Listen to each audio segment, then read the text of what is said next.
આપણે વડાપ્રધાનશ્રીને બંને ગિફ્ટ આપી રહ્યા છીએ. હું સ્વદેશી વસ્તુઓનો ઉપયોગ કરીશ. સ્વદેશી વસ્તુઓનો ઉપયોગ કરીશ. લોકલ ને પ્રમોટ કરીશ.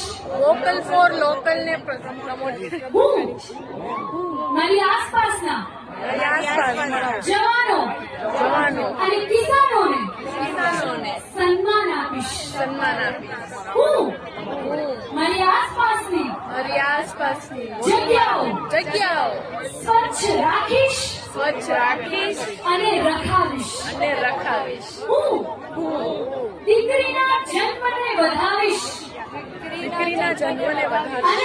અને એને ભણાવીશ. અને આ વાત સાથે એક વાર થઈ જાય, ભારત માતા કી જય.